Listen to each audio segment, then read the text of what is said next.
Ibra di testa, Tonali, gol! Sandro! Meritato! Sandro! Gol! Hello everyone and welcome to another episode of the SempreMilan podcast. I'm your host Ollie Fisher, joined once again by Anthony Torgrud. What's up, guys? Glad to be back. I see Isaac's talking shit about me in the chat. Just got a notification about that. But yeah, we got Steph instead of Madison today.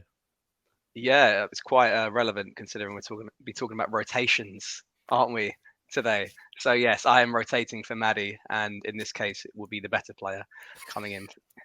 Yeah, Maddie's not here. He's dealing with child issues, and in the process, he's given us a child to deal with. Stefano, great to have you back on the show, my friend. Sorry that you caught astray early on there. But yeah, we've got a mad episode. It feels like the good old days. They're pretty intense days, weren't they?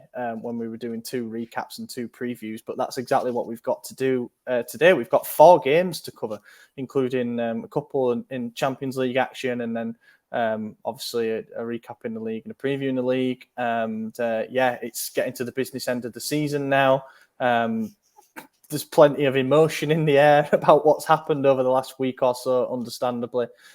So let's dive straight in by taking a look at the Champions League first leg of the quarter-final against Napoli. So we faced off against domestic rivals Napoli in the first leg of the quarterfinals of the Champions League on Wednesday night at a sold-out San Siro. I was fortunate enough to be at this game, covering it for the site. It was a fantastic experience. Was really glad to get back out there to San Siro. And personally speaking, I've never heard the stadium as loud as what it was on Wednesday night. Obviously, the magnitude of the occasion is not lost on anybody. It's huge. It's our first game at this stage of the competition in over a decade. It's against a rival. There's been a lot of shit talk between the two teams. We curb stomped them 4-0 in the league, which seemed to add to the bad blood. And we really did make the most of home advantage. What can we say about the game? I mean, it was for 20 minutes, it was very tough watching. You know, they penned us in. We really, really struggled to get a foothold in the game. I think we had like 10% possession inside the opening 20 minutes. But then we grew into it. We got the goal, and we could have had a couple of penalties as well. But yeah, overall, before we dive into the specific incidents, how do you feel the game went? Was it as tight as you expected? Was it a bit more open? Were we disappointing? Did we go into it well? Yeah, I wasn't actually that pleased with it. I mean, obviously a win's a win, and you take those at this point. But I expected more. You know, like you said, the opening 20 minutes were really rough for us. They could have scored in 34 seconds, which maybe was foreshadowing what happened against Bologna. But yeah, they really could have scored really quick, really fast. Sorry, guys, I just blanked entirely there. My whole head just reset. You have one per episode, and that's out of the way early. That's what happens when we record this early in the morning now. Yeah. It's late. But yeah, they were definitely bringing it to us. I thought they looked better than I anticipated. And once we settled in, once we started getting control of it about 20 minutes in, then we started taking over, and it was fine. But we couldn't get more than one goal. We should have. I think we hit... Kier hit the crossbar, and while he hit the crossbar, there was a clear penalty shout. I don't remember who it was, but Krunic was... Rahmani.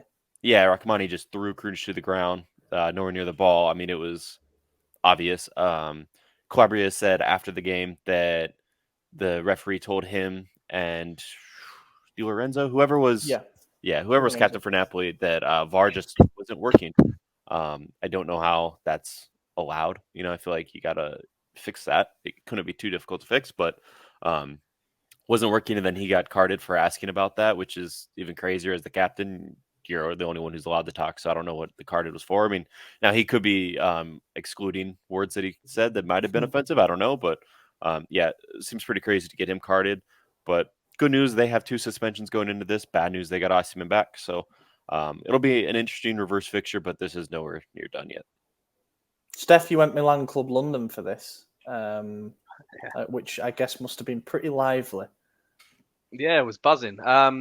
We talk about the start, and I think I was talking to quite a few people before the game, and I was curious on how Napoli were going to play, because without a registered striker, like a traditional striker, number 9, you know, were they gonna play a bit more, a bit more defensively and then wait to counter, or were they, press the same?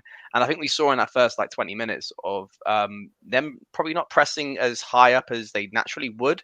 So there was a bit more time that the likes of Tomori had on the ball, which that's where we saw quite a few moments that he had in those first 15, 20 minutes where he was, just overcomplicating things, taking extra step on the ball, really silly passes, really to put his teammates in issues. And it wasn't until I think naturally that we evolved in the game and obviously got a bit of luck in the first stage of the game that we were able to sort of come into our own. Obviously, that Rafael Leao chance was probably the biggest moment and the indicator there. We were able to get out of our own half and make them fear of what we could do in the counter attack, and that's obviously where the tide turned. So, in the sense of what did I expect from Napoli in this game, I think in a way I expected them to play as they did.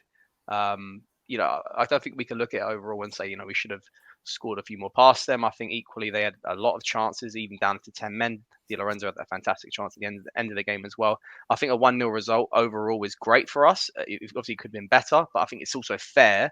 And also you take into account that Anguissa and Kim are suspended for the second leg, and it's all to play for. But, everyone's kind of looking at moments, and I think the game and this tie of two legs is going to come down to moments, because it's going to come down to if Kvaratskhelia took that chance at the start of the game, if Kjær, if his header maybe was a couple inches lower than it was, then obviously it would have gone in and been 2-0.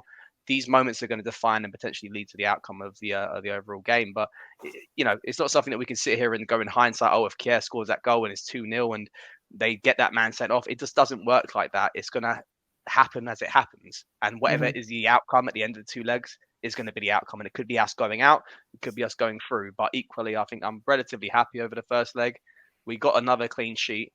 Obviously 5 clean sheets back to back in the Champions League when we take into account the group stage as well. Our form away from home against Napoli is very good. We haven't lost since 2018. So equally, all we have to do now is effectively draw, and we are through. It's as simple as that. So, but the problem is they've got a very non-simple player coming back into the side, and they're going to be up for it. So, big game, but we're going to need to be bang on it. And obviously, we'll talk about the rotations against Bologna, but hopefully, we got the team ready for that game. Second leg, even. Yeah, got to hope that they're fresh. I must admit, I thought that we looked knackered at the beginning of the game against Napoli. And we looked knackered at the end as well when we had a man advantage. And from a condition point of view, we didn't look like we had the legs to capitalise on it. And that's when we had to soak up more and more pressure. But it was an interesting change in approach from Napoli. I think they knew that they couldn't play the same way that they did in that league game. But also that league game was error-strewn for them, and that's putting it nicely.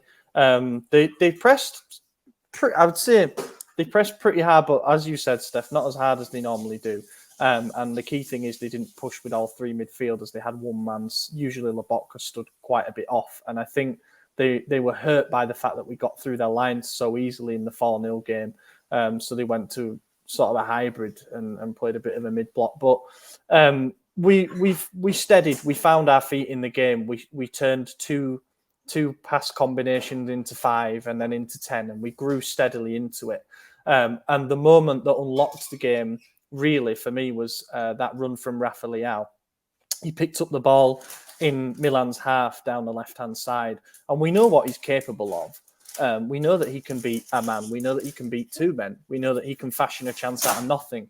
But I honestly feel that would have been his best goal for us by a mile if he'd have scored it, just because of how much work he still had to do.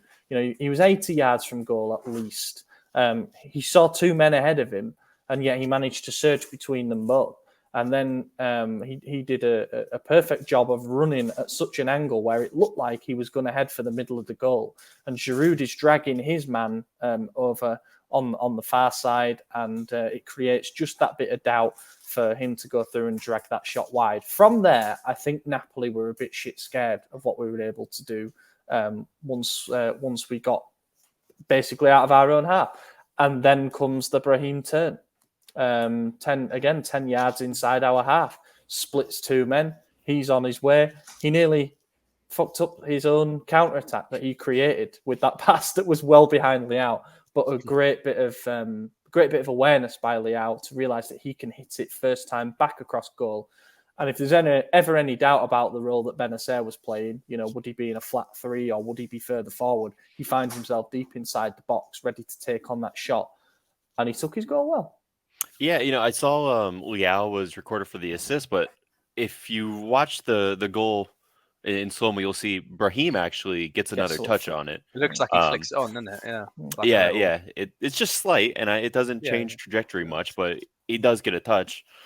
So, he kind of got robbed of the assist there, but I don't think either of them really care. I think they're more concerned about it going in at the end of the day. Yeah, I mean, Brahim's fantastic. He has been for a while. Steph, you've been all over this guy for the entire season, and props to you for seeing what no one else was really seeing. I do think the right wing is his best spot. And one thing, criticism of Pioli, one that I've had majority of the season, is I just don't think he gets his substitutions right almost ever. And when Napoli went down to 10 men, obviously it was a midfielder who came off, and it was about 15, maybe 20 minutes with stoppage time left in the game. We were definitely on the front leg. We could have scored another goal there. And he took off Brahim, our most creative player, who was destroying them in the midfield, who would have had even more room, more space in the midfield now, and put on Rebic, a guy who just is allergic to the ball. He can't settle it down. He can't pass it correctly. Can't shoot it. He can't do anything with it. And once that substitution was made, it was like we just weren't going to score ever again. It just was so clear that wasn't happening. Yeah, and I feel like Pioli's made that same mistake quite a few times. Not specifically that exact substitution, but just substitutions in general. He's been getting them wrong a lot, and I am starting to worry about that quite a bit. But at the end of the day, we won. So, like you said, Steph, as long as we get a draw, we're good. And I don't know. I'm curious to see what with Osimhen, with him coming back, I think they're going to open up strong again. I don't know if you guys watched Napoli play yesterday, but Osimhen came on about 75 minutes in, and by the 79th minute, he hit just a rocket into the crossbar. So he's definitely back to full fitness. If he starts, it's going to be a little scary for us, and I hope we don't think we could just sit back and defend this for 90 minutes like we did the second leg against Tottenham, because that's not going to happen. Napoli destroy teams that sit back, and we're not very good at sitting back as is. So, we got to go forward and play this like it's still 0-0 and go for a win. Yeah. I think just to what you're saying about the nearly Leao goal, that reminded me a lot like Kaka against Celtic in the second leg of the last 16, 2006, when he just takes from the halfway line, also the same side of the pitch, same angle. It just kind of got me give massive flashbacks on the left foot as well, which obviously that one went in. But I think if you look also at the chances that we gave away in the first half, they were all unenforced errors. So is it unenforced errors or enforced errors when you actually fuck up yourselves? Unforced, I guess. Unenforced errors. Yeah, unenforced errors. Yeah. So we caused our own issues, basically. We stupid passing. Even Benacer, when he gets caught in possession, leads to that shot from Zielinski outside the box. We're causing our own issues here. And there wasn't a moment in the game I felt like they had a clear-cut chance from actually breaking us down. Obviously, there wasn't one from Di Lorenzo. It was pretty good, but a lapse in concentration there. But to be honest, it was a good effort, and Mignon was fantastic with the saves as well. We have to give him props for keeping the clean sheet. But yeah, the fear is that with Osimhen coming back, obviously we were able to double up on Kvaratskhelia with Calabria and this new formation. Your Kruniches and your Diaz's coming back, really mucking in. Are we able to do that with two fantastic players on the pitch? And can we put ourselves in a position where we're doubling up on two players effectively? Because I can't. Do we trust Kier or Tomori to deal with Osimhen one-on-one?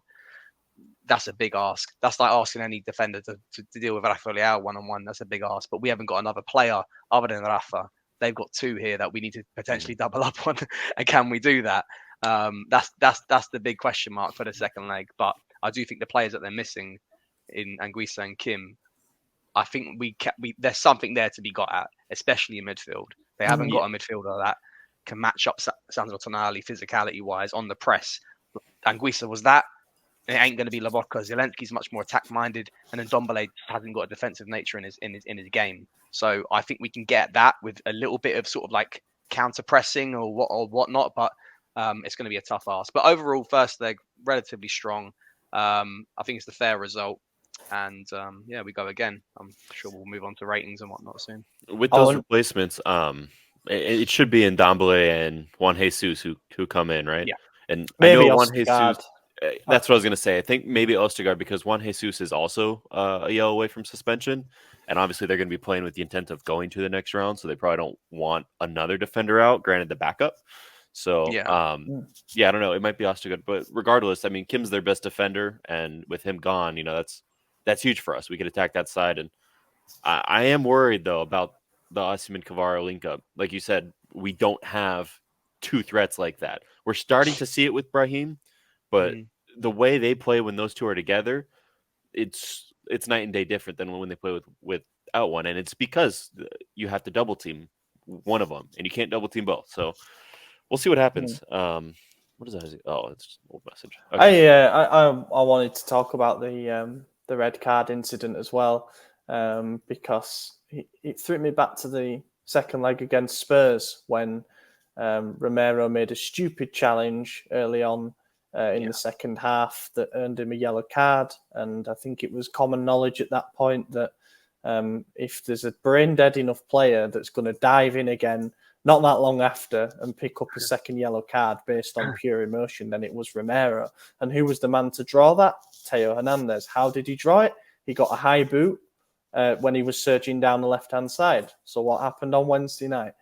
Anguissa, I think the first yellow card for Anguissa, it goes both ways. Like the referee had decided in the first half that he wasn't going to give those as yellow cards because it's too early, but he refereed the game entirely differently in the second half. Perhaps that's understandable because obviously there were more stoppages in the game. There were more cynical fouls and stuff like that. But he gets the yellow card, so he's walking a bit of a tightrope as it is. And then, Teo bursts past him and gets a kick in the stomach and draws the red card. It was almost a carbon copy, really, of what happened. So props to him for that, and absolutely no arguments. There can be no arguments, I should say, about that second yellow. And Spalletti admitted himself in the post-match press conference that he was just about to bring him off because he sensed that something like that was going to happen. And then the Kim one was stupid because the foul was a foul. He charged into the back of Salamanca's quite high up, like into the back of his neck, which hurts. But then to dissent the decision by taking a few steps towards the referee and shouting at him. Again, he cannot have any arguments for picking up a yellow card and missing the second leg there. I don't understand this Napoli. I'll call it an agenda. Lawsuit. A class action lawsuit for however much was it, 150 million euros for damages or whatever. But I don't understand where they're coming from. I don't understand Spalletti's moaning. I don't understand. I think it was Elmas who made an outburst after the game as well. I really do not understand because we were the ones who were pissed off with the referee after the game because we had two penalties that weren't given, or we certainly had two penalties that you have seen given in the past, and therefore they probably add up to one. I know that's not always how it works, but the Salamanca's one is exactly identical, frame for frame, to the one Kessie gave away to Inter against Takan years ago. That, to be fair, we all said that's never a penalty, but the precedent is it was given. So whether we liked it then or not, we have to apply the same rule now. Sure, different ref, different competition, all that bullshit, but at the end of the day, it's the same sport, same game, same rules. If you're going to call it in one way, you got to call it the other. And it wasn't called. And I'm not entirely upset about the first one because of how I felt when it was called against us against Inter years ago. So part of me is like, all right, I get it. I didn't think it was then, and consistency, whatever. But the second one, clear as day. He's nowhere near the ball. He's not playing it. All he's doing is preventing a player from challenging for the ball, which in the rules is a foul. In the box, any foul is a penalty. You can't be doing that. So that one's clear as day. As for their two suspensions, anytime you get carded for dissent, how can you argue against it? Unless you're saying, sir, I don't think that was the right call, but he wasn't. He was jumping up and down, throwing a little hissy fit.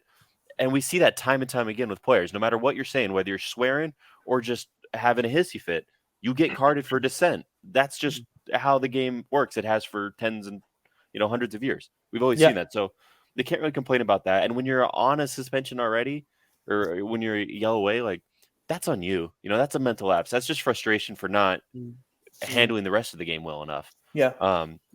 As for Anguissa getting his 2 cards, I think it was the sending off card. It might have been his first one. I can't remember. But one, they're complaining about the Tonali tackle on. That was for the first yellow. Okay, for the first one. So you see that, and if you look, he gets the ball with his trailing leg. They're saying he hits his thigh first, but again, referencing the rules, you are both allowed to play for the ball if it's within a specific distance. It's not, well, I shouldn't say specific because it's not specified, but within playing distance is what the rules say.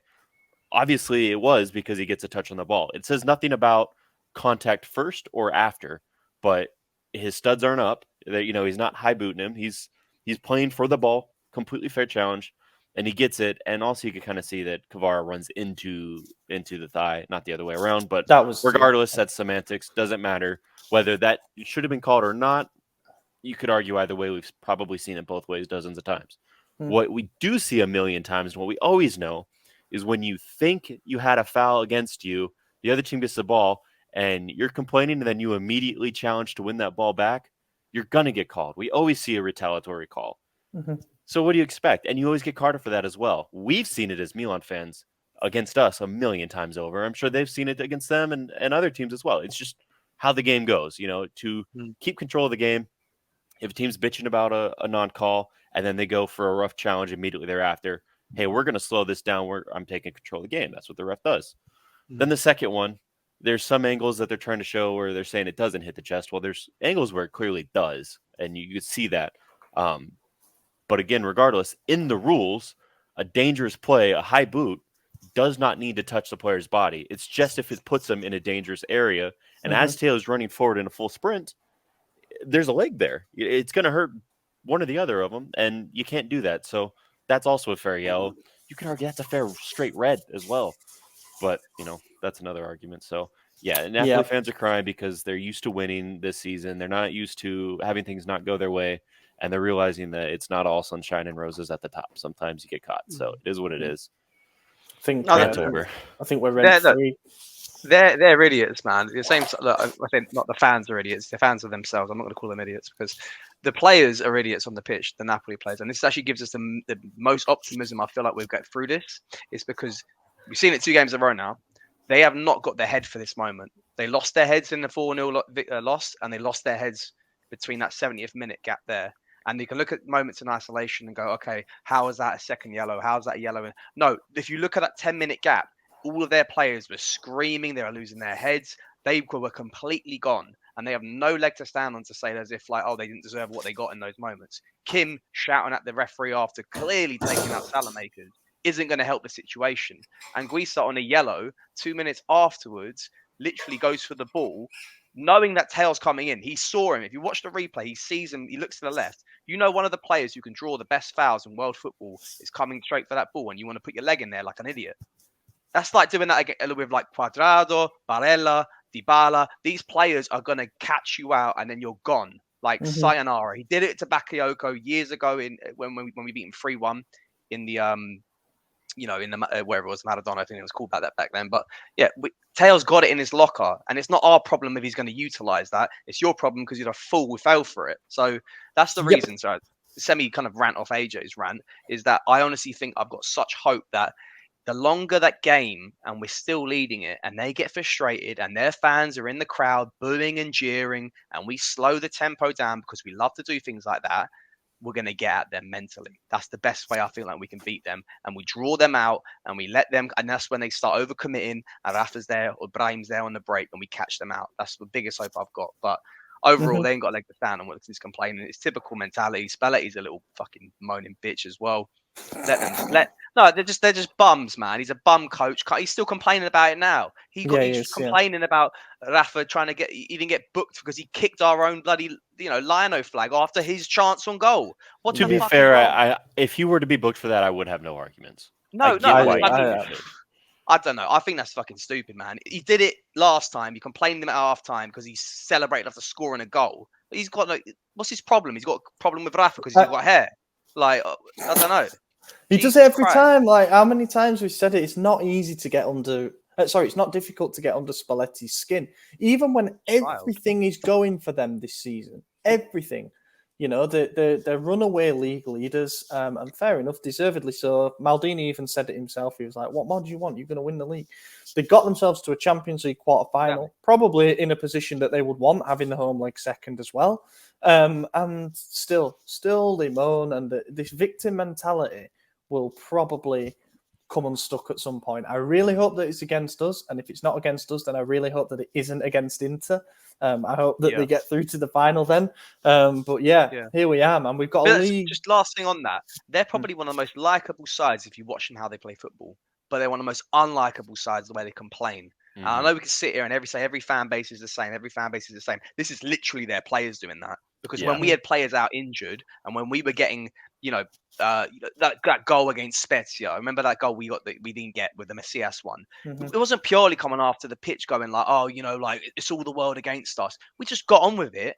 We got our heads knuckled down. We had injuries. They got injuries and they complain about their injuries. It's like, no one likes that. Just get on with your fucking shit and then you'll be more likable side. We play amazing football. Stop being a bunch of like, I don't know. And the Milan-based journalists didn't say anything. They didn't approach the referees. Like all the Napoli-based journalists after the game waited for the referees.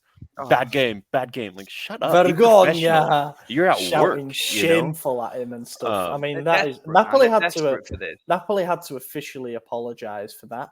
Good. They should pay a fine. 150 million. They shouldn't be allowed anywhere near the mixed zone. Ridiculous behavior. And as far as the yellows, it was so obvious. I just checked conversation with my girlfriend during the game. I texted her, I said, it's halftime now, but the Napoli players are losing their heads. LOL. They're going to get cards next half. And sure enough, they got like 6 of them. It didn't take a rocket scientist to figure that out. Like you could just see where it was going, how they were behaving. And for them to act like this was some travesty against them is ridiculous. I mean, they're happy that the UEFA referee got suspended. They're acting like it backs their lawsuit, backs their little claim. But we're happy too. We were the ones with the penalties denied, If every decision went the way that both fan bases wanted, they may not have 2 suspensions, but we have 3 goals in the next leg. Like it would be over. So, they should take their little suspensions on the chin. It is what it is. Yeah. Like Kim should have been sent off. Like it's like ridiculous. He started up to Giroud in the first half. So you go by that logic. Where does it end? Salamakers, I agree. That should have been a fucking penalty as well. I really hope that it's like this in the second leg, because I think we've just got the cojones for it. I really do. I think that we are a bunch of wind-up merchants, and they are easy to wind up. The way Teo gets under their skin is just hilarious. It gets under everyone's skin, it seems. I love it. We'll wrap this up by doing tops and flops. Top of the match for me. I think when you're actually at games and you get a good view in the press section, you second tier, so you get a good overview of the pitch. I think when you're at games is when you most appreciate the work of central midfielders. Like when you're watching on TV, it's kind of similar, but you don't get a full overview of the pitch at that moment. But when you're there and you can see everything happening, you realise how much ground they cover. You realise how difficult it is to distribute balls 20, 30, 40 yards at a time. It's actually very difficult to do. You realise how much, coverage is important, how much they have to time those tackles that are taking place in crucial areas of the pitch. And for that reason, Ahmed picked it out in his post-game recap as well. So go and listen to his praise of the man that I'm about to pick, and that is Sandro Tonali. Really? Okay. Yeah, he was my man. We're going to croon it. No. Tonali was the man. He bullied Anguissa all game, and I think that's where Anguissa's frustrations really began. But just like in the league game, he was absolutely exceptional. In my opinion, the best player on the pitch. I mean, some people have picked out Benacer. He got the goal. That's understandable. I actually thought Benacer technically didn't have his best game, really. He gave the ball away quite a bit, and he and a lot of other players seemed to be very frustrated at the state of the pitch. They were slipping and sliding all over. Tonali was mega. He was really, really good. So I'll go with him. Yeah, I'm going Mike Mignon. I think without him, that's a 2-1 loss for us. I think he made that wonderful save at the end. Did he get a save on the first one in the first minute? I know that Calabria had a goal line clearance, but I Calabria. It wasn't was sure. like Okay. Calabria Krunic block between. I don't know Yeah. which one it was. Yeah. But there was a Krunic. few saves that he made that were huge, and I do think without him in goal, we probably lose that game. Yeah, tipped Elmas's header onto the bar that seemed to be looping in. Yeah, that And he saved that one from Di Lorenzo. And there was another one as well. But yeah, he was shit hot. Yeah. Imagine we didn't lose him for 5 months. It'd be crazy. Okay, all right, be different. Who are we going to pick? I could say Krunic, could say Kier. I'm going to go Calabria because once again, he's shackled down. Who's arguably one of the best left wingers in world football, allegedly. And again, kept into no goals, another clean sheet. Crucial blocks. Is that bit where I think he spins Calabria anyway, but then he gets past Kier and then he comes back anyway. That crucial intervention right before Kvaratskhelia gets a shot off. So it's like, yeah, it does a great job against one of the, their best, equally their best player. So I've got to single him out defensively because also no one likes him. So a lot of people in the fan base don't like him. So you give him the credit where it's due. So Give him a bit of love. Calabria, bit of love. But yeah, I think Diaz as well is obviously his work in that first goal is brilliant. Honestly, yeah. Calabria. I liked that Calabria came out after the game and said, "I relish battles with players like Kvaratskhelia," as if to say, "I'll fucking take your head on, no problem." I really like that. Now, he's going to get rinsed in the second leg naturally on the back of that, but at least he said it at the right moment. Yeah, that reminds me, earlier this weekend, I can't remember who the player was, but one of the Lens players in the pre-match against PSG said, if Mbappe comes near me, I'm sending him to the hospital. And 8 minutes in, Mbappe scores a wonder goal on this guy. Yeah. I follow some PSG accounts and they took that really personally, like the comment that he said, and they were tweeting dunks and stuff. Flop of the match might be harsh because it was a substitute appearance and he came on with the game in a particular moment, shall we say, a delicate moment where we were torn, I think, between really pushing on to get a second and a third versus acknowledging a man up, right, we can actually win this and let's take a lead to the second leg. But it was Ante Rebic for me. He literally killed everything that we tried to get going in the transitional phase. A man up, with a man advantage as well, where you've got more space to exploit. And I think he was a bit of a momentum killer in many ways. And he, like a lot of players on the night, so I might partially blame the pitch for this, he really struggled to just trap the ball, which is a basic thing, even if the bare minimum that Rebic offers is he presses very hard, he runs, he guarantees you coverage, and he should be able to stop and give the ball to someone else if it's not his day, which most of the time it isn't. He didn't even do that, and we needed it. And I think that kind of killed us a little bit as we were pushing for what might have been a killer second goal. So I'll go Rebic. Yeah, I got nothing to add, Rebic. I echo your statement as well. Fantastic. The bench are like, other than Salamakers and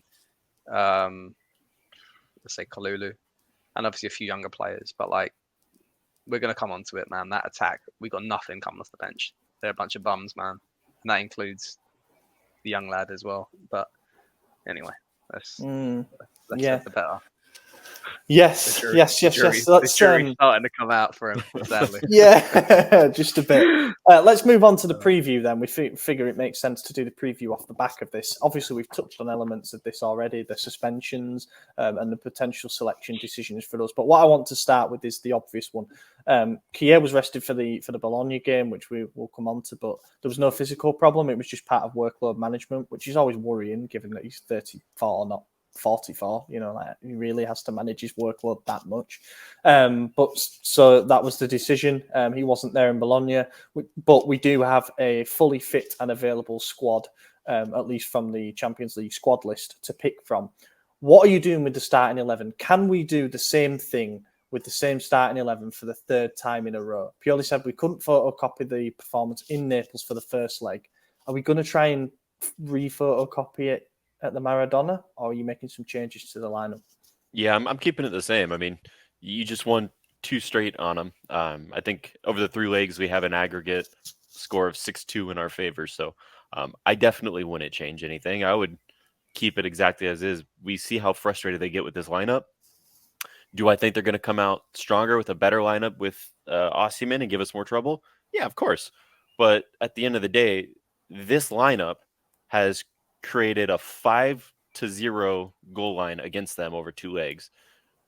Why would we change it? You know, like we're going back to the Maradona, which we own. That's a dog park to us, and we walk them every day. So it's like we might as well keep it up. You know, I don't see why you change it. The only thing that you might want to change is maybe Kier just giving Osimhen, but like who are you going to put in? You know, we saw how Kalulu and Chow looked at the weekend, and it wasn't very good. So you keep it the same. Yeah, I think the answer came from the lineup that we played against Bologna. If he's rotated all 10 outfield players, then that means he's going to play those 10 against Napoli, which were the 10 that played against Napoli before. So, Yep. I mean, the only thing I can think of, as you said, like, well, I mean, I don't think anyone wants to go back to a back three at the moment, especially as we're playing a lot more better in attack right now. So, I mean, the only thing I could think of is that he's kind of so worried about Osimhen that he might play a Chow or a Kalulu next to Kier and Tomori, at the expense of maybe like a Krunic. But I don't think that's the answer. I think it takes too much away from the midfield. It takes too much away from an outlet potentially to counter attack, and then basically succumbs us defensively to what they're going to what are we going to wait 90 minutes and just not try to score a goal whilst they just come at us, and that game plan's out the window the moment they get a first goal. So I think we could keep the same lineup, keep the same approach.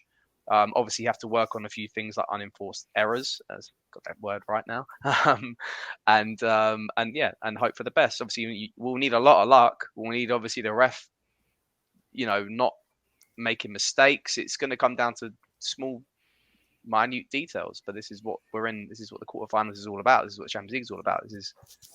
We can't predict everything, but we do know what we have here with this team has now 5-0 in aggregate in 2 games is probably the best answer to get a result. Keep as it is. On the referee thing, Spalletti called out Rossetti, who is the UEFA referee designator, obviously Italian, and was previously involved with Lecce Syria. And Rossetti's response was to assign to this game the referee from the World Cup final, a Polish referee whose surname I am not even going to attempt to pronounce. However, that's somebody who is experienced on quite literally the biggest stage. So fingers crossed for a competent officiating display. On the selection, go on. I was just going to say the only worry is, he's Polish and they got Zielinski. And, the whole world is behind this Napoli dream team right now. So might have a little bias going in there, but we'll see. Yeah, I'd rather we avoid just talking about the ref. I think this is just like it's what separates us from them. And if we go out, we go out. And if there's something clear and contentious that leads us to that, then we can talk about it afterwards. But I don't want to hear anything before the game going. They're going to get their edge, the edge of the grass because basically we got it supposedly in the first leg. Like let them do that sort of stuff, and it ends up blowing up in their face. Then it blows up in their face. That's just... The winner celebrates, the loser explains. Yeah. That's the famous Pioli quote. Yeah, he's been explaining a lot lately. Doing a lot of explaining since then. The selection thing, I'm going to go against you. We have to play Malik Chow in this game. We do. And I know people are going to beef and be like, we kept clean sheets, with Kier and Calabria on that side. That is fine when you are not facing Victor Osimhen.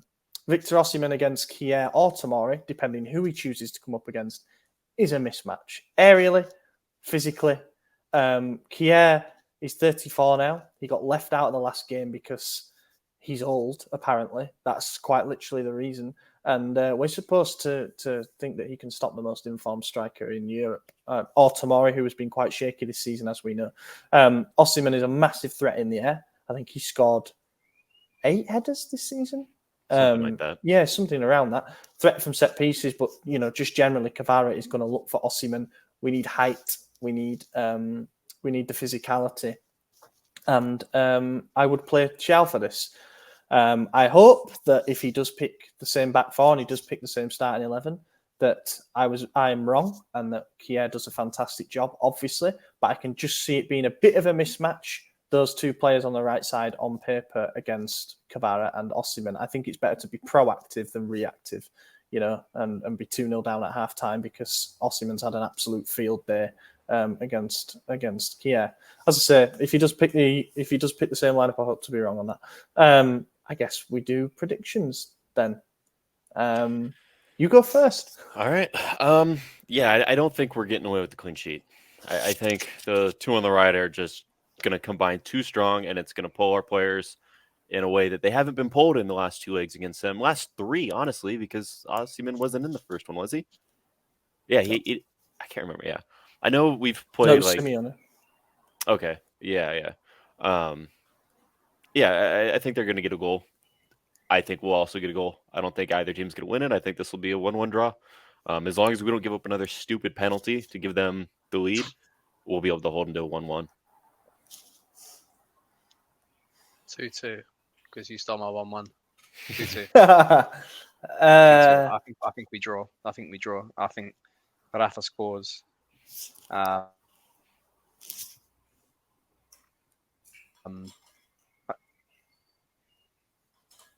think you cut out there. I didn't hear any of that. who was your scores? Rafa and who? Hear me now? Giroud. That'd be nice. He needs one. Loves it at the Yeah. Maradona. Oh man. Right. So this for me comes down to how long we manage to hold out. If we concede inside the opening half an hour, let's say they're all over us again like the first leg, and this time they manage to put one in the back of the net. If we concede first and it's relatively early on, we're toast. We're done.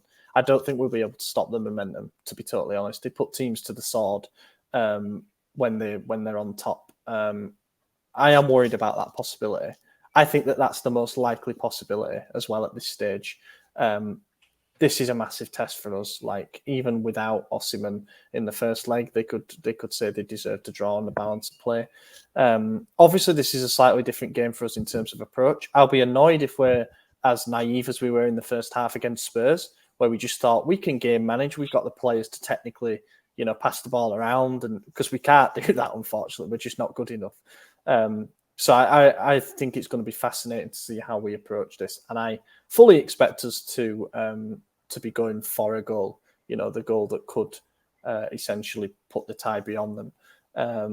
However, as I say, on the balance of what we saw in the first leg, on the balance of them having a couple of suspensions as well that are crucial, but having Osimhen and Kvara back together, I think we lose 2-1 on the night, and it goes to penalties. And we win on penalties. There you go. We win on penalties. That's my prediction. Hope I'm wrong because my heart will pack in. Yeah. And what would await? Looks like it could well be a derby in the semi-final if we get through. Not sure how our blood pressure will cope with that, but yeah, that's it. Fingers crossed, boys.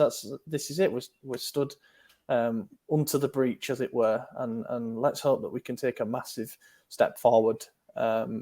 And do the job on Tuesday night. So after the 4-0 win against Napoli at the Maradona, we had the pleasure of playing Empoli at home on Friday night, and we were all hoping for a nice regulation win in the league to get the top four pursuit back on track. It didn't happen. Drew 0-0, frustrating game. Back to Europe, we win 1-0 against Napoli in the quarterfinal first leg, and then we have another game in between ahead of the second leg. But we're thinking, take care of business again. We really need the points in the league. Pioli had other ideas. He wanted to make 10 changes to the starting lineup and go all in for the competition that we all probably admit we can't win. 10 changes. Let's start with that before we go into the game. What were your thoughts when you saw the starting lineup? I thought we were going to lose. As soon as I heard 7 changes earlier in the week, and I was like, oh, yeah, we lost. And then day of, it became 10, and I was like, I don't know if I even want to watch this game. It was at 9 a.m. my time, which admittedly isn't like crazy early, but I was like, I could do anything else right now. I don't need to sit here for this, but I did. And I wish I didn't because it went exactly as expected. They scored 34 seconds in. Like Rebic is the worst player. He's so bad. The only player I think might be worse is Origi. And lucky for us, they both got to start and play a full 90 minutes. No, Origi came off. Yeah. But still, they played a long time and they both suck. So it's like, whatever, dude. I just don't even care, honestly. It's so annoying watching them play, watching rotations. We don't have a sub worth a damn. Salamakers is the only one. And I spent the last 7 months of this season talking shit about this guy. So what does that tell you about all the others, Like, it's so bad. I bought a CDK jersey the day we signed him because I was so excited. And now I see him in the lineup, and I'm like, all right, we're 10 men. And then I see the other 9 men. I'm like, we are Mike Mignon against the world. That's why not scoring a goal. So That's why he picked the number 90, CDK, because we've only got God. 90% of our outfield players when he's on the field, because he's the 10% that's missing. That's harsh, obviously. Funny that he took Salamanca's off when he was the only one who was actually trying to do something as well. But we'll come on to that. Well, I mean, I've been bitching about Pioli's sub, so let's talk about that. Outside of his awful rotation of players, I believe we were 1-1 tied, or were we chasing the game when he made his first sub? I can't remember. It was either 1-1.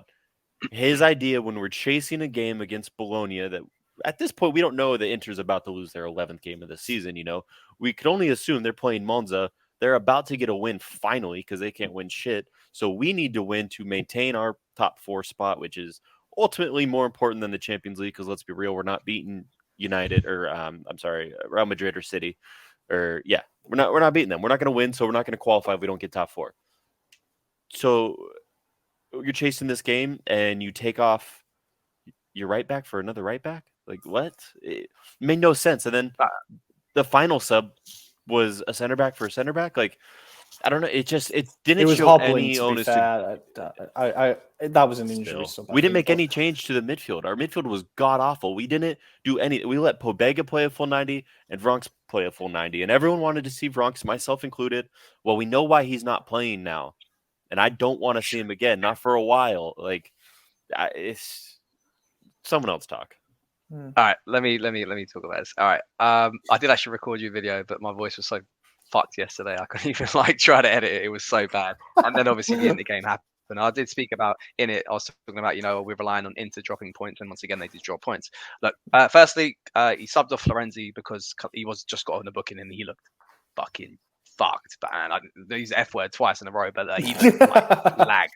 He was done, man. Like, he's like running back. Like, there's another question mark if he's like from this summer if we should persist to keep him, because he clearly is like he's lost a massive step of fitness. But anyway, that's why he actually just on that, he said after the game that it's part of his recovery plan to play 10, then 20, then 30, then 55 to 60 minutes. So I think it was always the plan for him to come off around then, and then it makes sense for him to do it after the yellow. But he has come off a massive injury. And we ridiculed Kier as well, and he's done a great job in the last couple of games as well. So I'm not going to write him off completely. But anyway, and the Salamanca sub was probably because he needs him for Napoli as well. Like, he ain't got many players that you can rely upon off the bench, and he's definitely going to need him for Napoli. So he probably thought was, what was the best of a bad situation to take him off. And, I can't remember who he brought on from. I think it was Brahim Diaz and anyway, something like that. Yeah, Rafa and Diaz. But look, I think, I understand, and this is the whole point of what I was trying to kind of generate in the video. Was it Macias? It was Macias, wasn't it? Yeah, sorry, yeah. And it was later on, it was Diaz and Rafa. But I understand the rotations. I understand it because, we'd all kind of, in our sort of like FIFA manager minds, that we do the same thing because we're expecting Napoli to do the exact same thing in on their weekend game, which they kind of semi did. It's just a sense of, it looks bad for me if we don't go through on Tuesday, because then you've rolled the dice with your domestic form, and we've lost out on 4 points now, if you include the Empoli game, and effectively let teams like Lazio, potentially Roma, Atalanta, and Juventus pick up points on us, because you're saying, look, this is it, man. Like, we're gonna obviously monetary wise, let's try to go through to the next round of the Champions League. And I don't hate him for that, but then it looks bad on you if you don't. It doesn't actually happen, especially if you've got 1-0 leg. You're banking it all on that now, rather than sort of like hedging your bets ever so slightly. And I think there's a way around it. Like, Ollie, we've spoken about this, saying, am I pissed off more about the Bologna game or the Empoli game? 100% the Empoli game, because you're at home. There was less rotations. If you get a win in that game, I'll take a draw against Bologna, especially with 10 rotations. But the problem is, it's manifested it even more because we didn't win against Empoli. And I said after that game, what the hell do we think we're going to do against Bologna? Probably rotate. We've rotated. We didn't get the win. So, like, and I don't think it ends here, because, like, let's say best case scenario, we go through against Napoli. We have semi-finals in May. And I think cocooned in between that is like a Lazio game, and I can't remember who's after that. Someone like Cremonese, someone like that. We're 100% going to rotate there again, so we're not going to get maximum points there. So once again, we're rolling the dice for the top 4 finish. So I think this comes back to Pioli of how much willing he is to do that, and effectively roll the dice of his Milan future. And if he's willing to do that, then let him die that sword, because yes, clearly there's another conversation of how much quality is there coming off the bench, and there are god awful players in attack. Origi, Rebic, and CDK right now are offering us nothing. 5 goals all season between those 3 players. If I throw in Ibra into the mix as well, which I don't want to, 1 goal from a penalty. You got 4 players there who are effectively offering us nothing in attack coming off the bench, and they're putting so much a strain on Giroud, Rafa, and Brahim, and even Salamakers as well. And probably I'd kind of like say Macias as well. For once, the right side isn't an issue. it's the depth, it's the backup centre forward, the backup attacking midfield, and the backup left winger. They're god awful. And I don't understand this persistence from Pioli to think that Rebic and Origi are going to click all of a sudden. And then you throw in like CDK, man. And I think this is the problem, us as fans. We need to separate like the hope of a player versus what we're seeing right now on the pitch. And like, I want him to do well. I really want him to do well, but he's not. You can't even do the bare minimum. You can't even do the basics. But Dare said in the chat, 12 passes all game. That's pathetic. I'm pretty sure, but like... Origi had 9. Those two together had 21 passes. You centre forward and you play. I'm pretty sure... Look at Diaz when he comes off the bench, and that's the difference between the 2 players. Mm-hmm. He comes off, drops off deep. He's like, give me the fucking ball. I'm going to take it. I'm going to run at players. And I know they're different players, him and CDK, but even that confidence, that motivation to win the game, he looks like a deer in the headlights, man. He just ain't there mentally wise. And at this moment, I don't understand why can't Adley get a game over him? Like, if you're going to rotate it that heavily, why can't Adley get a game over him? Yeah. Because we spent 35 million euros on one player and 10 on the other.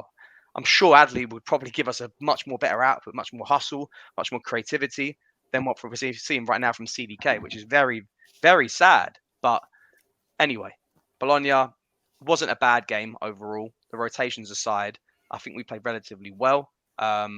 Second half, I expected a bit more. Pobega with a fantastic strike. Ranks, good first half, really shaky second half. The defense overall was really strong. I was actually quite impressed by Ballatore, which I usually go at. I thought he was very, very good. Did the simple things. And so Chow needs to work on, like last man stuff. He kind of puts like the defense in really weird positions to kind of like clear up his mess. We played at right back as well. Yeah, Florenzi. And then the attack is the attack. Salamakers is all we had. There were a few moments where he was just running with the ball. He was completely exceptional. And the players that come off the bench, this is too late in the game. And I'll let you speak, Ollie. But my biggest issue when you rotate this heavily is it looks really bad, even more so when you ain't winning and then you go crying to the starters for the last 20 minutes to save the game and get us 3 points. Play a level of rotation and starters. If you're going to flip it around like that and you want to rest players, why can't you play Rafa and Origi or Giroud and Rebic? And then, even if it gets to 60 minutes and we're not winning, you still sub them off because you had a game plan. Like, Pioli, he's trying to be too smart of it and it's not working. Mm-hmm. And we're losing points. I've always said that if you're doing heavy rotation, why not start the players and take them off? Like, it's so much easier to get going from the first minute than it is from the 76th minute when everyone's in panic mode. And Brahim's able to do it. He comes on, he's immediately, like you said, give me the ball. I got energy. Let's do this. But you see Rafa, and he, don't get me wrong, best player on our team, arguably in the league, but he takes more than 30 seconds to get going. Like, he's not going to come on and immediately know what's going on. He's got to kind of learn how the game's being played on that side so that he could take advantage of it. And everyone else doesn't really link up with that. And I don't know. I don't think there's a reason to rotate 10 players ever. That, like you said, that is Football Manager, FIFA level management. Rotate 6 or 7. Isaac put the stat in the chat, so I'm probably going to butcher this. I don't remember, but this was like the 8th or 9th time that Pioli's rotated 5 or more players in the lineup, and we've only picked up a win in 2 of those or something like that. It's a pretty abysmal stat. And the fact that we keep doing this over and over again with the expectation that, we'll get it right eventually, like, we're not going to. And like you said, if we do go to the semifinal, obviously that's going to be priority, and it should be. The road to the final has never been more clear.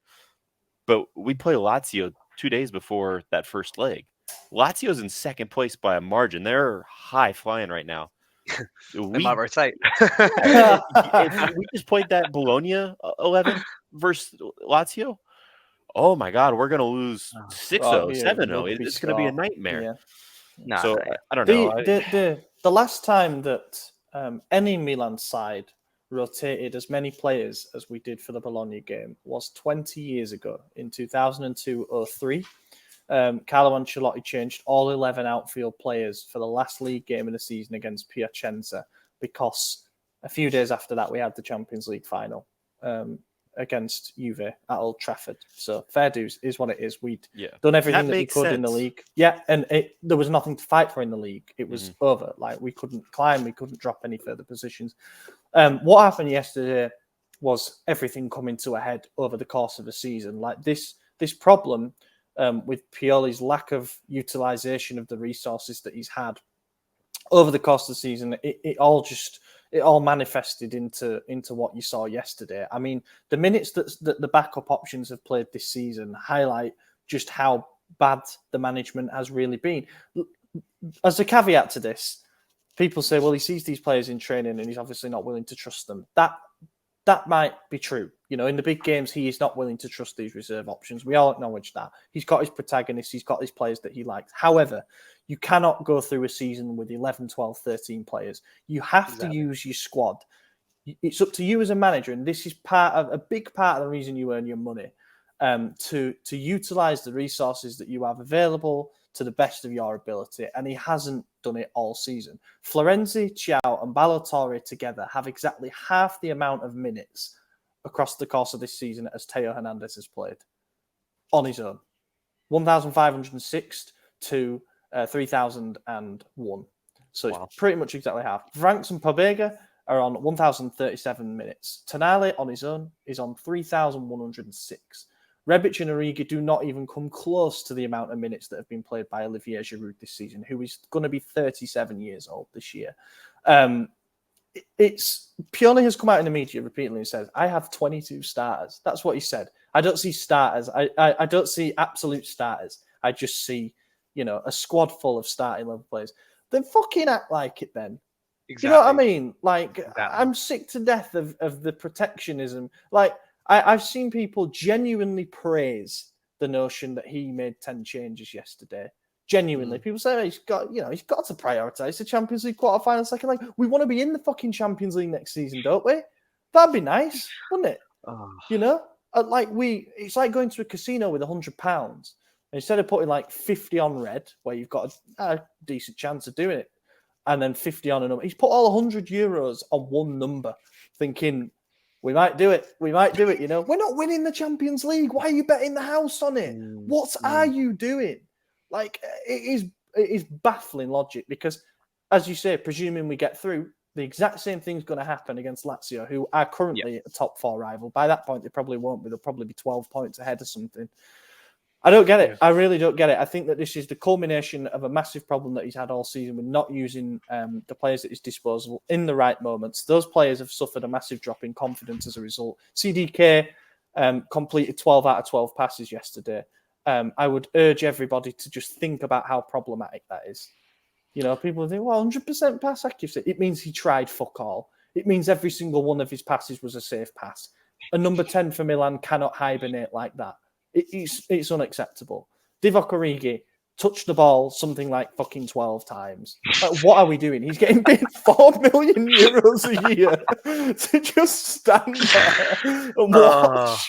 And it's like when you're coming away from the game, and we'll do tops and flops in a set. I don't even want to talk about the goals really. Like, Pobega, great goal, fair enough, well done. No, when you're coming away from the game saying, "Hey, bloody hell, Pobega looked good," something's gone really, really badly wrong, man. Like, honestly, you've got to laugh. Otherwise, I'd have left the podcast by now. But I'm infuriated with what happened yesterday. The result in isolation, the performance in isolation, not bad at all. I actually thought we played really well in the first half. Yeah. Like the Torino game in the Cup where we rotated everyone. It's like, oh my God, these guys look pretty good. They're passing the ball around nicely.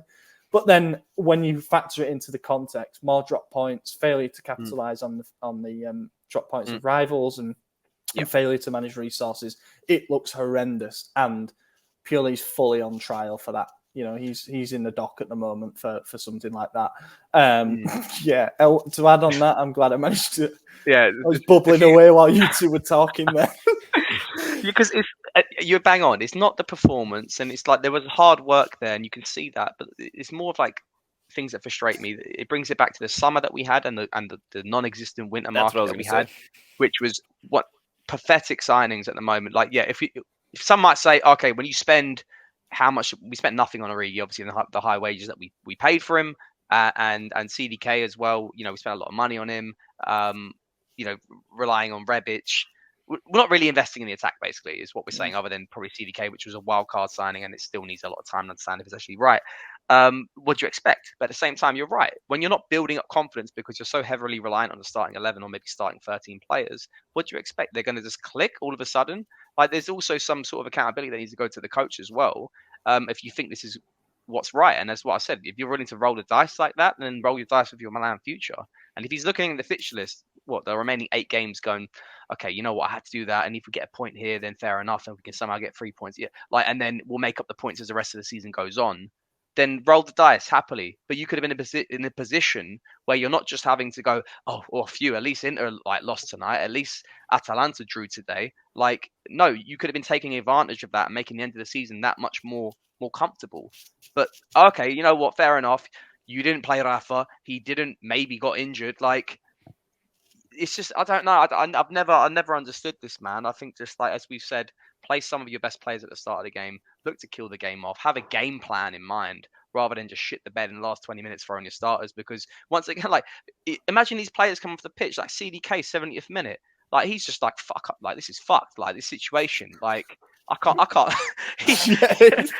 He's not coming off the pitch going, oh, I had a good game, innit? I got this 12 passes. He's not going to build off that. He's not. He's going to come off saying, I can't get anything right. I can't even play with starting players. Like, there's no hope. There's no hope. And if he still persists with this hope that it's going to click one game and we're going to see some like Rebic of like 2020 or 2021 and Origi when he scored the goal in the Champions League final against Liverpool, or CDK of whatever he used to be at his previous club, it ain't going to happen. I don't think this is the formula to get it to happen. And it's ludicrous. We're running out of time. We're running out of points, and we're letting teams get back into it, and we shouldn't have. We need to run it back to January when we're in a good position, and it looked like top 4 was a bare minimum. Now we're in a position where we're rolling the dice with the situation. And clearly, we don't have the squad that can compete in 2 competitions. That's why we won the Scudetto last year. That's why Inter won the Scudetto the year before that. Neither of these Milan sides have that. But Christ, man, as you said, like in the betting scenario, you put 100 on red. We ain't winning that Champions League. So, like, maybe play 70 on fucking red and give me 30 on black. Like, Christ, like. Anyway, I'm done. Yep. I can't. I'm just happy we got a point. I'm happy we got a point. We actually played really well. Aside from that, I just wanted to point out as well, we're currently on a run of 1 win in 6 in Syria, which has obviously been played around the last 3 games in the Champions League. After 24 games, so before this run, we're now on 30 games. After 24 games, we were joint second with Inter, 2 points above Lazio, 3 above Roma, 6 above Atalanta, and 12 above Juve, who have, of course, had the deduction. Now, Inter are 2 points behind because they're worse than us. Lazio are now 8 points ahead. Roma could go 3 points ahead today. Atalanta are 2 points behind when they were 6, and Juventus are now 6 points behind us. So, as the trajectory goes at the moment, we are going to be out of the top 4. Yeah, like Steph said, we went from early January, 3 points off the top, whatever it was, to now we have created a top 4 race that was not existent 3 months ago. We've made this. We've put this on ourselves. We are the ones to blame. And shit, aren't we, really? Yeah, basically, we're the worst team in the world. No, I don't believe that before the comments get mad at me. I predict correctly most of the time. So that one guy who said, I need to have more faith. Well, I was right. We weren't going to beat Bologna. And I was also right. We did beat Napoli twice. Anyways, that was a personal beef with a stranger. We don't have any substitutes that look good. We don't have any substitutes that improve our squad. Every substitute we make is a negative substitute. So when we have to start all those substitutes, it's not going to work. It's never good. And that's the difference between us and the elite teams. You look at Real Madrid, Man City, Bayern Munich, all those teams, they bring on winners when they're like, all right, we need to make a change. Who else do we have? Oh, yeah, 10 other world-class players to pick from. We don't have even 10 world-class players in our starting 11. So, we're just, there is a gap. And to have 3 consecutive transfer windows now, 2 Januaries and a summer where we brought in two or three players and neither of them are performing. Like it's not looking good for us, especially when we keep losing starters on freeze. I don't know. It's just this is the culmination of quite a few seasons now. And obviously we won the Scudetto last season and that was like a high point. No shit. Like that was obvious, but we're not building on that. We then sold the club and then spent 2/3 of the summer window trying to renew our sporting director, which should have been done prior to the season ending. And then we spent the last third of it trying to sign CDK for, not a whole lot in comparison to the rest of the world. And that took us to the last day. And then in January, all we did was just decide to take up a non-EU spot to sign a 4th choice goalkeeper who still hasn't performed, even though we were without our starting goalkeeper for 5 months. Like, Forgot about that. It's fucking ridiculous, man. I'm getting antsy here. Like, flop of the match, Pioli. Okay, someone else go. Yeah, I was just gonna say we'll do tops and flops. Man of the match for me was Pobega. He was actually pretty good. Hurts me to eat my agenda like that, but he took his goal really well. Do you know what? I just want to reiterate because people are going to kick off in the comments about this, but we actually played well. We just had 20 minutes of ripping the club apart, and it was actually one of our better performances of the season, to be honest. I think first half we arseholed them. I think what did we have? 19 shots to their 5 or something, and like our XG was close to 2. Whether you rate that stuff or not, I actually think we played well against a team who are in form. But one thing I will add is that they had no Orsolini and no Arnautovic, who were their 2 top scorers this season, and their starting 11 had combined for 9 goals all season. So it is what it is. But after 34 seconds, that's probably more than what our starting 11 combined for, right? Yeah, probably. I genuinely don't know what they all were on, but I think Rigi's on 2. Rebic has got 4. 3. 3. CDK's got 0. He's got an assist. Does it really? Pobega's got his Sally's second. got 3. Sally's got 3. Pobega's got like 2. Yeah. Ballatore about 1. even. God, Cluedo one. Yeah. Yeah, he had a game winner, right? It was the second goal and a 3-1 Empoli, win in stoppage time. Yeah. But yeah, top Pobega for me. I'm not picking one. Yeah, Next. that's fine. Pobe Boom, as everyone's calling him now. Bug boom. No, I thought Pobega was pretty solid. Like the goal aside, he charged quite well. There was a great moment when Rafa came on the pitch where he was charged is the right word. He was like a rhino, man. He was going at them. Christ, he was walking. But yeah, he wanted the ball more than the other lad from Belgium, but other 2 lads, that not including Salamakers, or ranks. We got too many of them. Yeah, we've got too many now. Anyway, too many. Pobega flops. Come on, please. Can I have more than one? Yeah. Yeah. Go for it. Can I? Am I going for it? Okay. Well, it's got to be like, look, Origi, Rebic, CDK, and Pioli, man. All 4 of them bums. no. Pioli's not a bum. It's those 3, man. Look, it just I don't want to make this all about CDK, but the signing in itself is the resembling why this situation is what it is right now. We put it all, in a sense, what Pioli's doing in the Champions League. We put it all on one player, and it ain't worked out. Not even a single goal all season, bruv. All season, and he can't dispute that he's not had minutes. I know the situation's not been ideal, but not a single goal. Not a single goal. He's going to go down as flop of the season in Syria, and rightfully so. He's not going to score unless we gift him a penalty, which by some divine intervention he still somehow manages to score. He's not going to score this season. I just don't see it. But Zlatan Ibrahimovic missed every game of 2022, the majority of 2023 of this season. Yeah. Came back from a life-altering injury at 42 years old. Scores a goal and gets injured again, all before CDK has gotten his first goal. Yeah, I could sit here and say Origi and Rebic even more so. No, I think CDK, man, you get a start, show something, man, show some volley, show some bloody heart, something just to be like some bollocks, man.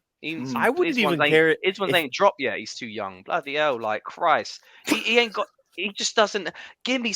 If I'm on that pitch, man, I'm fucking hustling, man. I'm like, even with Not one we of, like, on me at the ACL moment. trust me, I'll do a lot better than that boy. I'll do a lot better than that boy. Christ, You after like, 10 minutes. yeah, I'll get 12 touches on the ball more than that. But it's like, no, man, give me some heart, some. Oh, it's just nothing there. There's Poor nothing lad. there. There's nothing there. But like, I just wish he gets it one day. I really wish he gets it. Someone needs to go in his face and just tell him what this means. You got the dream, bruv. He needs to understand that it's better if he has 3 out of 12 completed passes, but one of the 3 that he completes is a through ball. Like, we need that vision. What's happened to him, man? He honestly is hibernated. He's so frightened of making a mistake, and he doesn't realize that if he makes a mistake, it's not really going to lead to a goal, is it? It's going to lead to them intercepting the ball. Like, you watch someone like Barella play. A lot of his attempted passes do not actually come off. Çalhanoğlu's kind of the same, but they're what makes them tick. Like, if they don't try things, nothing happens. Other flop of the season is probably Leche, and he's also Belgian, so maybe there's a theme here. Flop of the match, yeah, I'm just going to agree with that. And I know AJ said Pioli. Yeah. Should we move on to Lecce? What are we on here? Like an hour? I hope people are enjoying this, man. Hour 12. Since it's been so long, I need to pee so bad. Continue, but I'll be right back. Yeah, that's good. Live, raw. Lecce have literally just drawn 1-1 with Sampdoria, and Sampdoria are pretty useless this season. They're going down 10 points adrift, but Lecce looked good. They kind of battered them. But Jesse Rodriguez magic is what rescued Samp. Lecce this season, who did they sign? Oh, they signed Umtiti, which is, he's actually been doing pretty good for them. And I think the most important thing for them is that it looks like they're going to stay up. They're 5 points above the bottom 3. They've only won 6 out of their 30 games, but do you know what? Defensively, they've been really good. They've only conceded 36 goals in 30 games. They've only scored 26, but their recipe has been keeping games tight. They only won 1 out of their first 13 games, and it looked like they were going to be fodder for the drop. But then they won 3 on the spin, and ever since then, they've not really looked back. They lost 6 on the bounce recently from the end of February to the beginning of April, including defeats against Inter, Fiorentina, Napoli, and they snapped that 6-game losing streak with that draw against Sampdoria. So they're in a bit of a rut of form at the moment under Michael Baroni. I can't really find myself getting excited for this because it just feels like we're going to be having to rest players again. No, we shouldn't. Look, other than, I was going to point out Stefano. I think he's had a great good season. Yeah, he's a good player.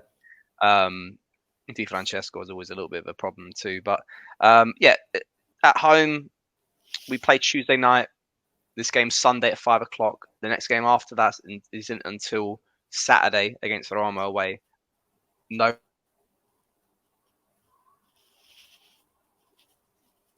rotations, please. You're going to rotate 3 players or something like that? Like 3 players maximum rotation. I want to see Rafa playing at home.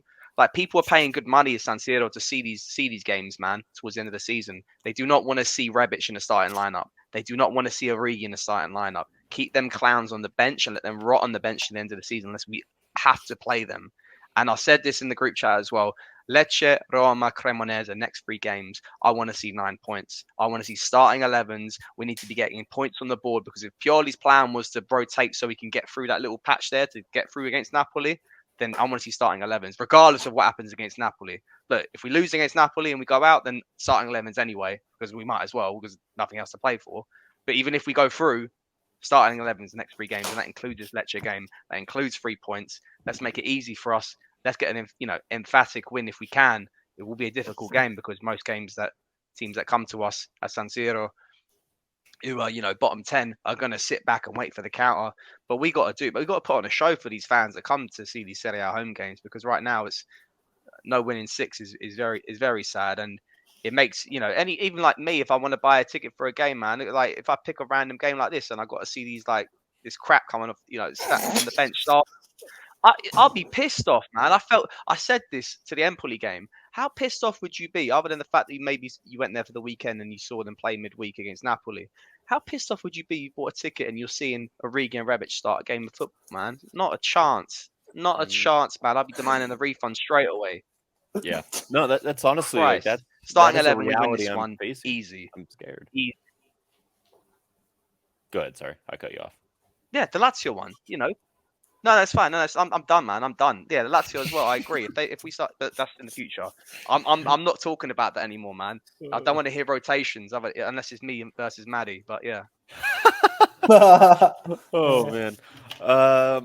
Yeah, I don't know what I missed, but yeah, it's just fucking play some starters. Just that's all I want to see. I just want to see someone I like play. I don't even know what time the game is. I haven't looked at the schedule.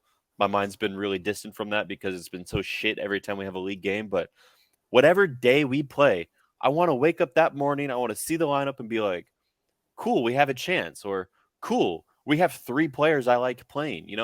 I'm tired of seeing Rebic. I'm tired of seeing Origi.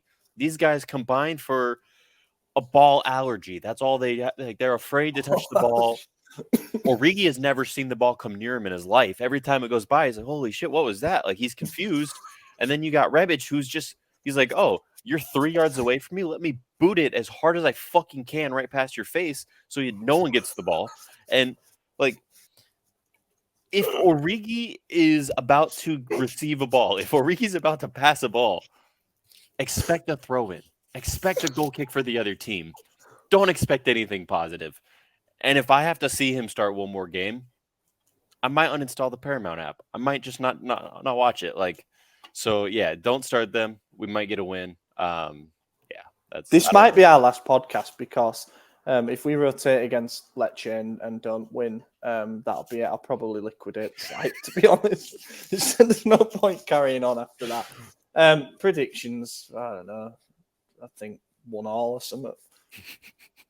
For real, what day is the game? Like an asterisk Saturday, depending on what Sunday? team is Sunday. played. Can I put depending if it's a rotated side, 1-1. If it's not a rotated side, 3-1. Yeah, we'll probably win. We'll win. We'll win. No, we're gonna win this game, man. I can see how it's gonna plan out. Like I said, Tuesday to Sunday. There's enough days there to get them players back that played against Napoli, and we need to. I think Bologna was a sign that we need to kind of get our asses together and get some points on the board. Yeah, he'll play as strong a side as he can, and we'll get the win.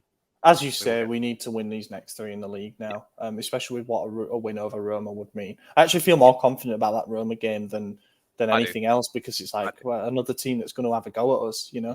Well, that's the game that started our downfall. They're going to want it back. Yeah.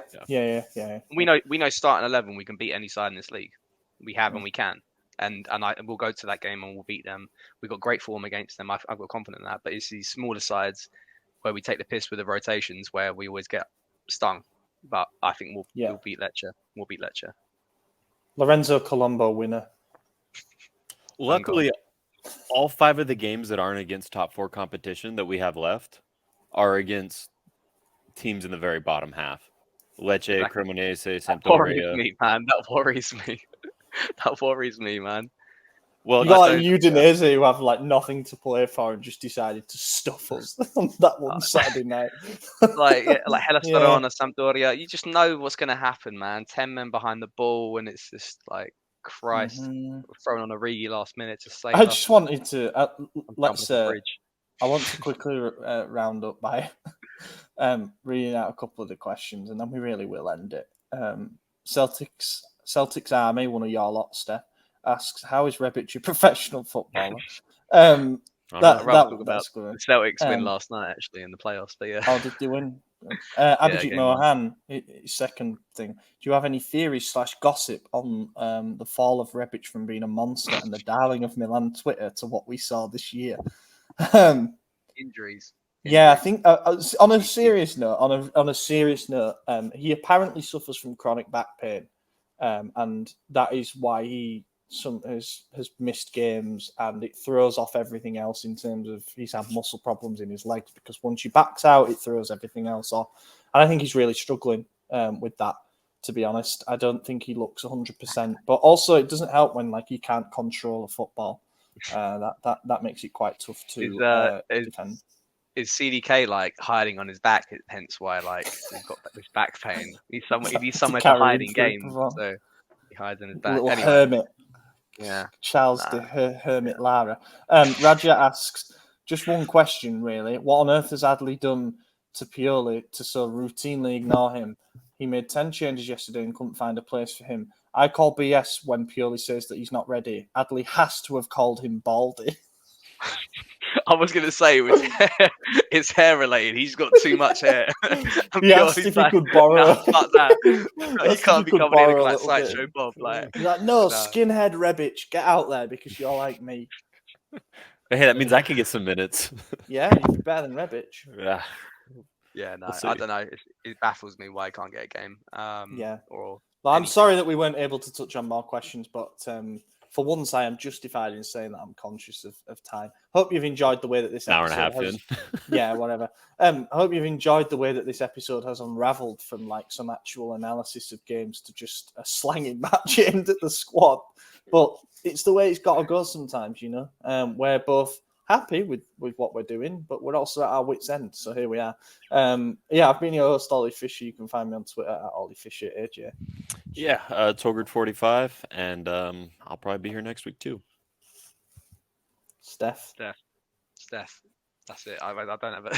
Just don't follow me on Twitter if you don't want to see me ranting about Rebic, CDK, or Origi. So, been a pleasure as always, and I'm happy for Vega scored, and Ollie's a little bit angry about that. It was a great strike. What was I going to say? Oh, yeah. Bonus episode this week. Be sure to tune in. We are going to be doing a save or sell, which is basically a look down. It's kind of building off what we've talked about today, but in a bit more specific detail about the players that featured that are considered reserve options and what their future holds. So be sure to tune into that on Substack. The link will be in the description. And yeah, give us a like and a rating on your favourite podcast platform. Drop us a comment for the algorithm. We really appreciate that, and we really appreciate if you made it this far, our loyal listeners. Thank you. We will catch you in a week's time. Ecco l'Anteante in area di rigore, Anteante, Ibra, gol! Vediamo se è buono, ce lo dà buono, ce lo dà buono, ce lo dà buono!